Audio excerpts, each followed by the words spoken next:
Un gusto compartir este espacio en un momento tan significativo para todos y todas, para nuestro trabajo periodístico, para nuestra comunidad periodística y, bueno, y mucho más allá, para la comunidad toda, porque efectivamente el próximo 25 de enero se van a cumplir 25 años del peor ataque a la libertad de expresión desde que regresó la democracia.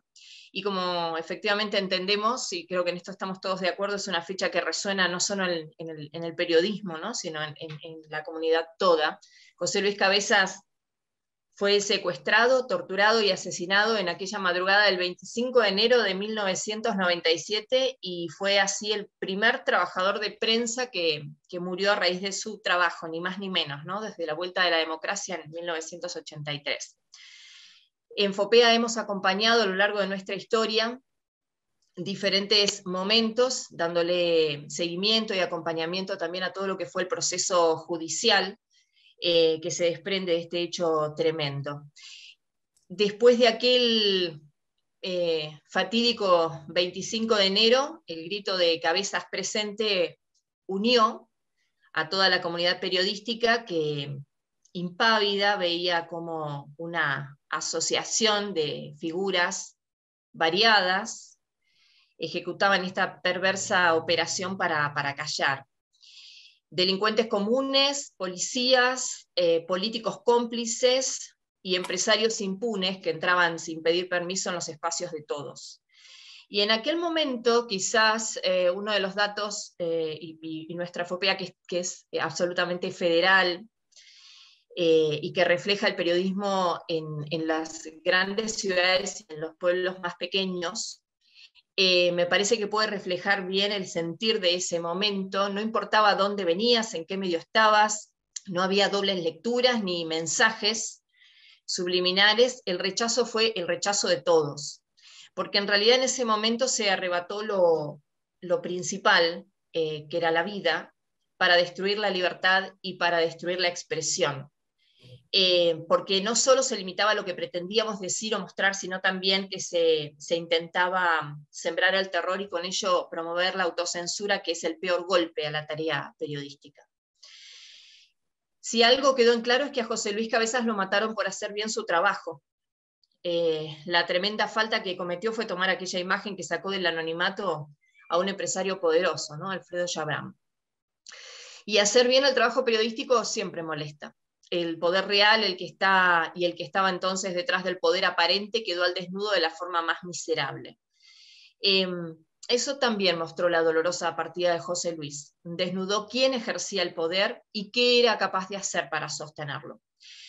Sin duda es un punto de inflexión en la historia política de nuestro país. Pero lejos de callar, solo lograron arrancar gritos y presencia. Y en este espacio que hoy nos estamos dando, en particular, recordamos la figura de José Luis, pero también queremos poner en valor, rescatar y hacer este parate con nuestro amigo y colega Gabriel Michi. Quizás acá les pido disculpas porque voy a hacer un relato en algún punto un poco autorreferencial. Un poco tiempo después, yo creo que fue el año siguiente de la muerte de José Luis, organizamos en Esquel un acto con la entonces Asociación de Trabajadores de Medios de Comunicación de Esquel, que era incipiente, llevaba nada de tiempo. De hecho, se había creado el 25 de enero, el mismo día que mataron, que asesinaron a José Luis. En aquel momento vino Gabriela Esquel con Cristina Robledo, con Daniel Das Neves de UTPA, y en este pequeño rincón del país conocimos de primera mano y nos estremecimos con la historia contada en primera persona, ¿no? En ese momento aún con el proceso judicial en ciernes, y después con el tiempo nos fuimos viendo una y otra vez en diferentes lugares, y lo veía Gabriel contando la historia, y los veíamos todos, lo seguíamos contando esta historia, con la misma fuerza y con la misma entereza. Pasó el tiempo, un día se comunicó con diferentes colegas, entre ellos conmigo, y me invitó a formar parte de FOPEA, y acá estamos, siendo parte de FOPEA. Y en aquel momento dije, si con todo lo que Gabriel Michi en aquel momento pasó, decidió después apostar por la unión del periodismo, decidió apostar por el periodismo de calidad, por la investigación, y le siguió poniendo el cuerpo a la libertad de expresión. Sería un acto de egoísmo decir que no a esa posibilidad de integrar un lugar de estas características. Y acá estamos, peleándola todos los días, en el buen sentido, con mucho orgullo y con mucha dignidad. Como les decía, FOPEA estuvo, está y estará acompañando, por supuesto, el dolor de esa familia que no cesa, de todo el entorno de José Luis Cabezas, pero también entendiendo que es indispensable que las nuevas generaciones conozcan e interpreten lo sucedido por aquel grito y este grito de todos los días de Cabezas presente. Quiero contarles, si ustedes lo habrán visto, que este jueves publicamos un texto colaborativo titulado "A 25 años del asesinato de Cabezas, 25 periodistas mantienen su recuerdo presente". Invitamos a 25 periodistas de distintos medios de toda la Argentina que lo conocieron, que trabajaron con José Luis, porque no solo era el reportero gráfico, sino, esto lo hemos leído en muchas de esas expresiones, el amigo, el hombre pícaro, el ojo agudo, la carcajada constante, así lo imaginamos los que no lo conocimos, pero de ese relato de los próximos, ¿no? Y muchos en general reflexionando sobre lo que ha representado ese crimen para el periodismo argentino. Bueno, por supuesto, Gabriel estuvo presente en ese relato, Jorge Fontevecchia, Emilia Delfino, Fanny Mandelbaum, Norma Morandini, bueno, 25 periodistas de todo el país que también dijeron presente. Quiero recordarles que ese texto, que está compartido ya por más de 20 medios de todo el país, está disponible, está siendo replicado, tenemos la confirmación de tantos otros medios que lo van a hacer en estos días, y la verdad es que nos llena de orgullo. El micrófono tuyo. Por supuesto que está a disposición y que lo pueden utilizar. Para cerrar, no quiero hacerlo mucho más extenso, pero quiero decirles que en los que integramos el FOPEA y además quienes estamos en directa relación con el monitoreo de libertad de expresión, lo que estamos viendo todos los días es que los años pasan, que los ataques a la libertad de expresión se suceden, que las formas se van modificando, pero que el nivel de daño sigue siendo muy importante. Y también permítanme decirles que quizás uno de los principales desafíos de este presente sea, por supuesto, luchar contra los ataques de la libertad de expresión, pero el otro gran desafío es hacerlo unidos, con mucha memoria, fomentando memoria y sobre todo con más y mejor periodismo. Por lo menos desde FOPEA estamos convencidos que es la única manera de desterrar la impunidad. Quiero decirles que este momento de encuentro tiene como sentido virtual, porque así estamos en este mundo, hacer entrega de una placa a Gabriel. Va a ser una entrega virtual, pero quiero decirles que va a ser física después, por supuesto. Una placa que destaca, allí la tenemos, la tarea que ha desarrollado Gabriel a lo largo de todos estos años, también desde FOPEA. A 25 años del asesinato del reportero gráfico José Luis Cabezas, el Foro de Periodismo Argentino reconoce a Gabriel Michi por su incansable tarea en los tribunales, los medios y la calle, en favor de la justicia y la memoria de quien es símbolo de libertad de expresión. A nosotros especialmente nos llena de orgullo entregar esta distinción, este reconocimiento en realidad a Gabriel, a quien queremos mucho y respetamos mucho profesionalmente. Bueno, Gabriel, todo tuyo, gracias por estar y bueno, adelante, están los socios también ahí escuchándote. Bueno, me hicieron emocionar, perdón. Muchas gracias por este reconocimiento.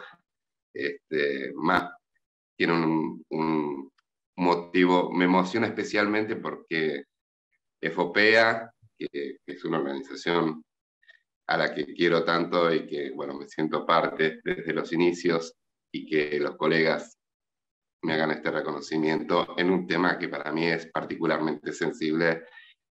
Bueno, muchísimas gracias en serio, de corazón. Gracias Paula, gracias Denise también por organizar todo esto.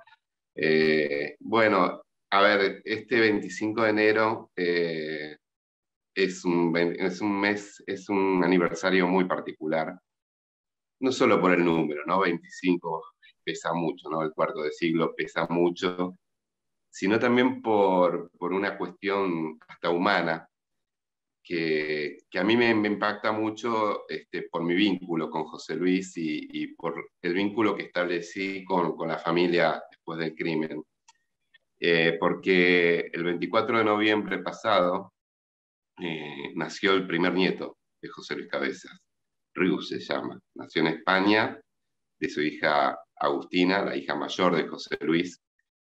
Y el 28 de noviembre, es decir, 4 días después, José Luis hubiese cumplido 60 años. Y en estas pequeñas postales de la vida es donde uno dimensiona también lo que es la tragedia humana, ¿no? De un crimen de estas características, un crimen que le privó a toda una familia de poder disfrutar de estos momentos, de poder compartir estos momentos. Tuve la oportunidad de hablar con Agustina estos días, desde que nació Riu bastante, y justo para un documental que mañana vamos a presentar a las 7 de la tarde en C5N, ella habla y cuenta y lo muestra un poquito, a Riu también, cuenta esto también, ¿no? Que para ella el día a día, digamos, es doloroso, que no necesariamente los 25 de enero es donde más intensamente lo vive, sino que hay días comunes, como en donde siente particularmente esta ausencia, la ausencia de su papá, al cual lamentablemente pudo conocer solamente 6 años de su vida, como Juan, el hermano de Agustina, que tenía 5 años, como Candela, que cuando ocurrió el crimen apenas tenía 5 meses. Entonces, la dimensión humana es quizás lo que a mí más me impacta, porque José Luis era mi compañero, era mi amigo, y sé lo que disfrutaba él de su familia, lo que adoraba esa familia. Y estos asesinos lo que hicieron fue privarlo de poder disfrutar de muchísimos momentos, de acompañar a sus padres, que hoy lamentablemente no están, de acompañar a su hermana también, a Cristina, con la cual también hablamos y contó un poco, ¿no? También su última mujer, lo difícil que fue afrontar todo esto.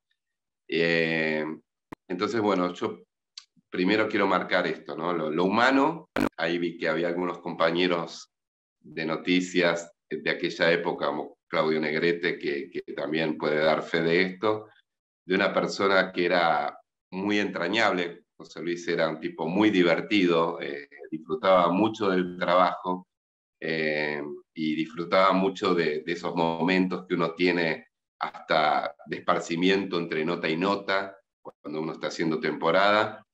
Y aparte era un profesional increíble, porque yo siempre remarco que José Luis Cabezas tenía la particularidad de poder combinar en una misma persona todo lo que tenía que ver con la fotografía artística, de producciones increíbles que en cierta medida mostraban esa calidad y ese nivel de detallismo que él tenía, y por otro lado, las cualidades de un reportero gráfico de batalla que está en la calle y que necesita de poder sacar esa instantánea en ese momento preciso porque es única, como fue la foto famosa de Alfredo Chabrán, ¿no?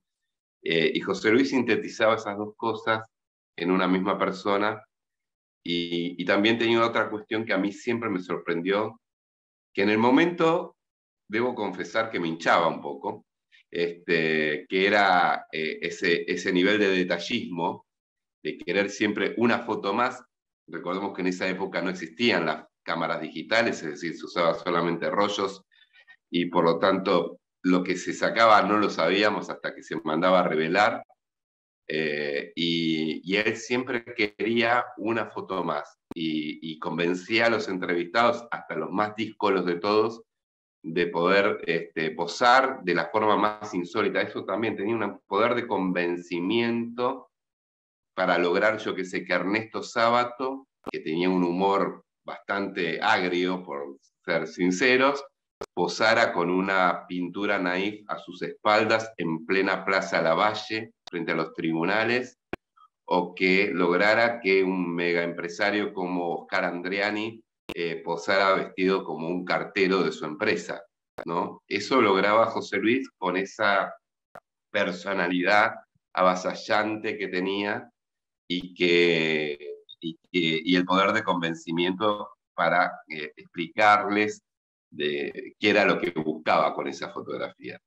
Entonces, lo que yo digo es, por un lado está la dimensión humana, por otro lado está la dimensión profesional, y también está la dimensión social, donde se mezcla lo jurídico y lo político también allí, de un caso que nos marcó a todos, porque el crimen de José Luis, como decía recién Paula, es sin duda el peor ataque a la libertad de expresión desde que volvió la democracia. Y ahí hubo una cosa que fue impresionante, que fue la respuesta del periodismo, de los colegas de todo el país, que tomaron esta bandera desde el primer día, también de los medios de comunicación como empresas que decidieron editorialmente que este tema fuese tapa durante muchos meses y fuese el tema principal de los noticieros de radio y de televisión, de los reporteros gráficos que convirtieron a José Luis en un ícono de todos ellos y que es el día de hoy, 25 años después, que van con sus bolsos con la figura de José Luis Cabezas colgadas y el No se olviden de Cabezas permanentemente, y también de toda la sociedad, ¿no? Porque hay que decir que el acompañamiento que nosotros recibimos, Paula contaba lo de Esquel, yo recuerdo perfectamente ese homenaje, porque aparte tuvo una carga simbólica muy fuerte, porque estuvo Cristina, porque estuvo el Sindicato de Prensa de Buenos Aires, porque estuvieron los colegas de toda la región, pero aparte porque ese monolito que se hizo, ese monumento que se hizo a José Luis, se hizo frente al Palacio de Tribunales, y era un mensaje en sí mismo, ¿no? El reclamo de justicia.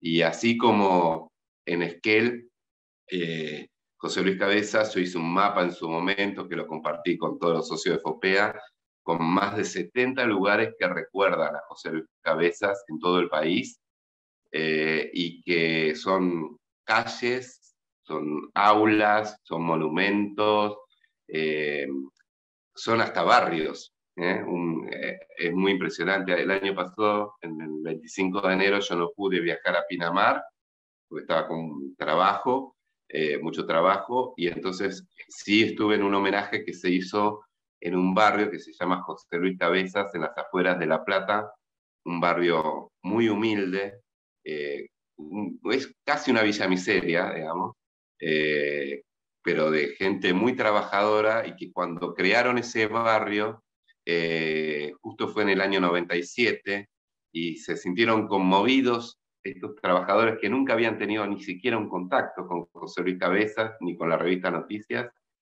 y en una asamblea popular decidieron llamar al barrio José Luis Cabezas, ¿no? Y fue muy choqueante, muy impresionante estar ahí. Y nunca en ningún lugar, miren que lo averigüé, lo investigué mucho, no hay lugar en el mundo, ningún país que tenga tantos recordatorios a un periodista asesinado por su trabajo. Es un fenómeno mundial que sorprende a todos, sorprende a los colegas de los lugares más castigados, como por ejemplo en México, en Colombia. En más de una oportunidad me han dicho, si nosotros hubiésemos hecho el 10% de lo que ustedes hicieron con lo de José Luis, quizás no tendríamos que lamentar tantos muertos. Me lo ha dicho Pancho Santos, ¿no? Pancho Santos, periodista colombiano que estuvo 3 meses secuestrado por Pablo Escobar Gaviria. Me lo han dicho colegas mexicanos que hoy por hoy atraviesan una situación que es el país más peligroso del mundo para ejercer el periodismo, y sorprendidos por la movilización social que se generó, y en eso la responsabilidad particularmente es gracias a los periodistas, a la memoria de los periodistas, al No se olviden de Cabezas, de la sociedad que sigue acompañando, quizás no con la misma intensidad de hace 25 años, pero que acompaña igualmente, y también de la familia, obviamente, de José Luis Cabezas, que, bueno, sigue llevando adelante estos homenajes. Así que bueno, es un 25 aniversario muy particular, con nuestro renovado reclamo de justicia, sin muchas esperanzas ya, porque ha pasado el tiempo, porque se habían logrado condenas ejemplares para los asesinos de José Luis de perpetua, prisión perpetua para todos los civiles y reclusión perpetua para todos los policías, y después un fallo vergonzoso del Tribunal de Casación de la provincia de Buenos Aires redujo las condenas de los asesinos, y después con el 2x1 y la buena conducta terminaron cumpliendo apenas un tercio de su condena y están todos libres hoy y son un peligro para toda la sociedad.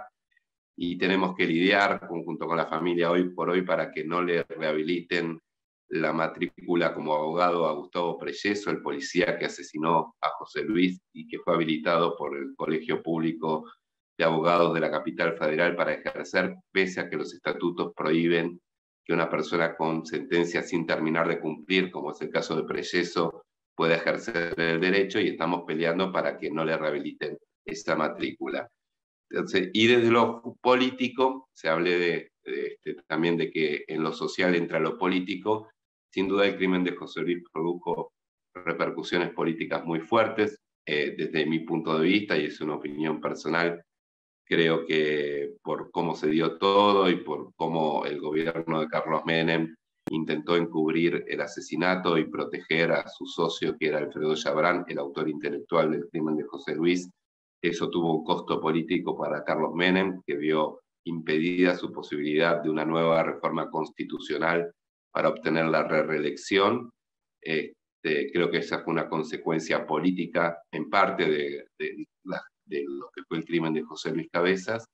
Y bueno, y esas son un poco, ¿no?, todas las dimensiones que hoy vienen a la memoria a 25 años del asesinato. La humana, la primera, la profesional, la social, la política y la judicial, ¿no? Me parece que a 25 años es bueno recordar todo eso.